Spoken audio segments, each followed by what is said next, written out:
In the beginning, God created the heavens and the earth. Now the earth was formless and empty, darkness was over the surface of the deep, and the Spirit of God was hovering over the waters. And God said, "Let there be light," and there was light. God saw that the light was good, and he separated the light from the darkness. God called the light day, and the darkness he called night. And there was evening, and there was morning the first day. And God said, "Let there be a vault between the waters to separate water from water." So God made the vault and separated the water under the vault from the water above it. And it was so. God called the vault sky. And there was evening, and there was morning the second day. And God said, "Let the water under the sky be gathered to one place, and let dry ground appear." And it was so. God called the dry ground land, and the gathered waters he called seas. And God saw that it was good. Then God said, "Let the land produce vegetation, seed-bearing plants and trees on the land that bear fruit with seed in it, according to their various kinds." And it was so. The land produced vegetation, plants bearing seed according to their kinds, and trees bearing fruit with seed in it according to their kinds. And God saw that it was good. And there was evening, and there was morning the third day.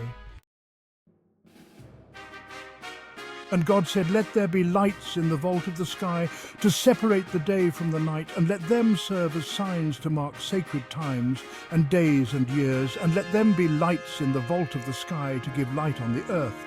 And it was so. God made two great lights, the greater light to govern the day, and the lesser light to govern the night. He also made the stars. God set them in the vault of the sky to give light on the earth, to govern the day and the night, and to separate light from darkness. And God saw that it was good. And there was evening, and there was morning, the fourth day. And God said, "Let the water teem with living creatures, and let birds fly above the earth across the vault of the sky." So God created the great creatures of the sea and every living thing with which the water teems, and that moves about in it according to their kinds, and every winged bird according to its kind. And God saw that it was good. God blessed them and said, "Be fruitful and increase in number, and fill the water in the seas, and let the birds increase on the earth." And there was evening, and there was morning the fifth day. And God said, "Let the land produce living creatures according to their kinds, the livestock, the creatures that move along the ground, and the wild animals, each according to its kind." And it was so. God made the wild animals according to their kinds, the livestock according to their kinds, and all the creatures that move along the ground according to their kinds. And God saw that it was good. Then God said, "Let us make mankind in our image, in our likeness, so that they may rule over the fish in the sea and the birds in the sky, over the livestock and all the wild animals, and over all the creatures that move along the ground."